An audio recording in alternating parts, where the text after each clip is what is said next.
All right, ladies and gentlemen, boys and girls, thanks for tuning in. To answer your question, I'm wearing a tie because I like to be fancy. Why aren't you wearing a tie?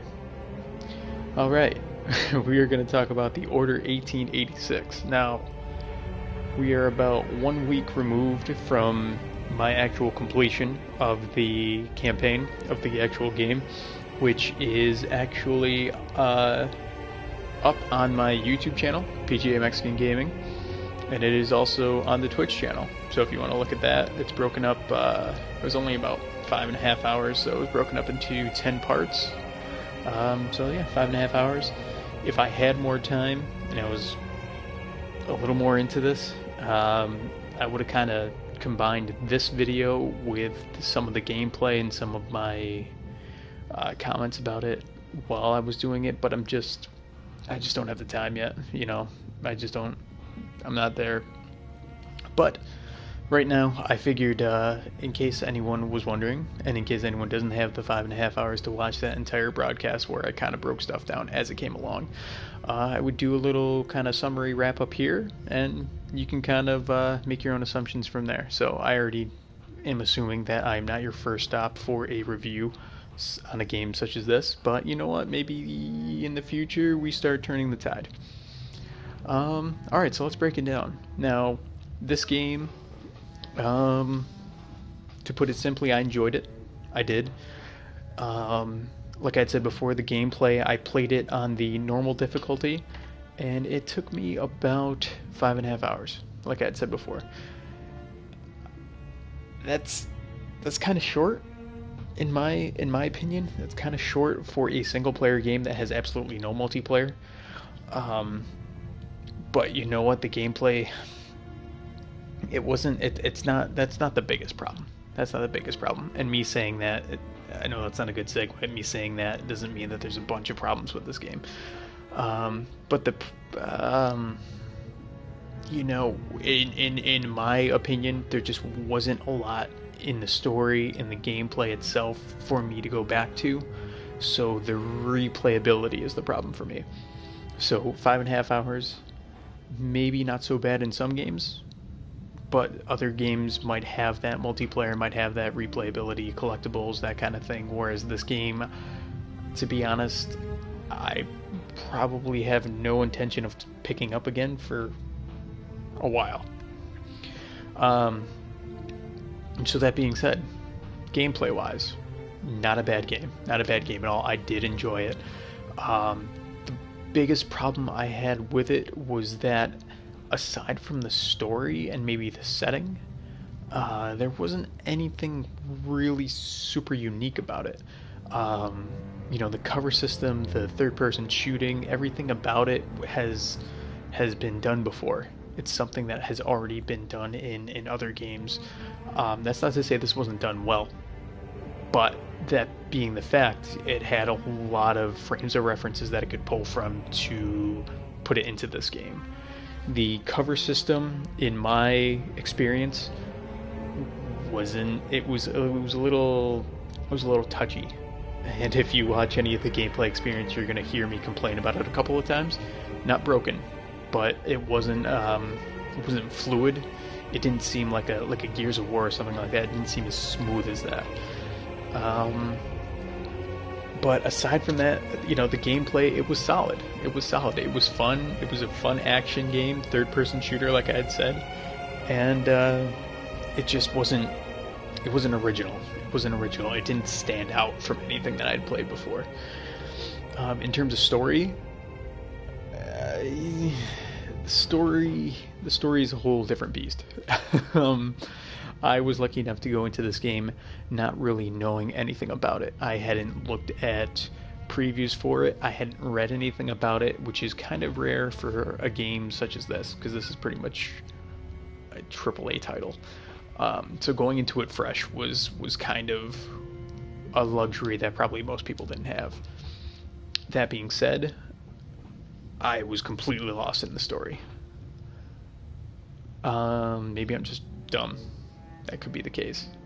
Or maybe it was because I was broadcasting, I wasn't paying as much attention as I should have been. But it was kind of a crazy story. a crazy story. It wasn't completely unfollowable or anything like that.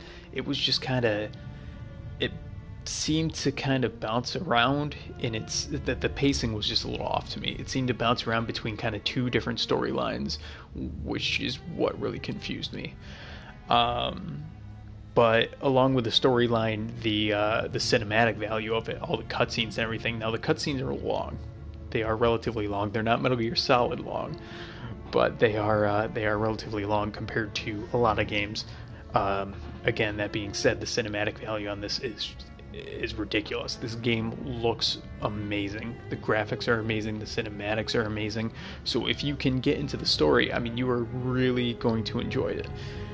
Tying that into the gameplay, or what was there, that 5.5 hours of gameplay included all of that cinematic value. So, or the cinematic time of it, and that was probably at least an hour.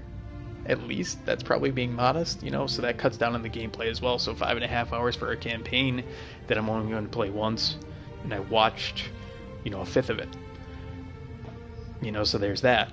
And I never usually mind watching cutscenes, but it depends on the game. You look at a huge game or an RPG where it's they're long cutscenes, but they go into huge amounts of gameplay. This is kind of like different beasts. But like I said, the graphics were gorgeous. Can't take anything away from that. The environments, everything just seemed great. The sound quality, all the sound effects, amazing. I thought the soundtrack to it was extremely fitting for the setting. You're hearing it in the background now. It's just those things weren't the problem. It's hard for me to justify $60 purchase for what I played. And that's not to say that anyone that has purchased it, right off the bat, or paid $60 for it is stupid, or I'm not going to call them out or anything like that. Everyone is entitled to their own opinion. Maybe some people loved it so much that they want to play through it. I personally have too many games that I can't just keep playing this and keep playing this and keep playing this. I'm not there. When I was younger and I didn't have any money, or I had more time back then, but when I was younger, I used to play games all the time. I don't have the time now to play all the games that I want to, so I can't justify going back to this. So my personal opinion, if I were to give this a rating, I would say a B minus. A B minus, to be honest. Great gameplay. You've played it before. Change the setting, change the scenery, all of that stuff. It's been stuff that's been done before. But it's solid. It was fluid. It was fun to play. The cinematics, like I said, all of the value was there. They definitely took their time with it. The cinematics, the story, even though I couldn't follow it, doesn't mean anything. It's a decent game, but when it comes down to it, you're looking at the bang for your buck, the most value these days. Not everyone can just go out and buy all these games. I was lucky enough to rent this. I didn't buy it, and I have to say that I'm kind of relieved that I did that. I can't say that I'd be super happy if I had bought it, $60 off the bat out of GameStop or anything like that. Can't say that I would be super upset with myself either. I wouldn't be happy. I'm not gonna lie, I wouldn't be happy, but I wouldn't be just super upset. So there you have it. That was my experience with the Order 1886. Like I said, you can browse through even just little bits of, the gameplay, whatever. I broke it down, like I said, about 12 clips. This would be the 13th. For those of you that don't want to spend the time actually watching the gameplay, but that gameplay is up on my twitch.tv account, PGA Mexican, or it is up on YouTube, PGA Mexican Gaming. You can also follow me there, or on Facebook, PGA Mexican Gaming as well. But yeah, that's pretty much it. So thanks for watching, and we'll see you again soon with another review, or at least more gameplay. Thanks, guys.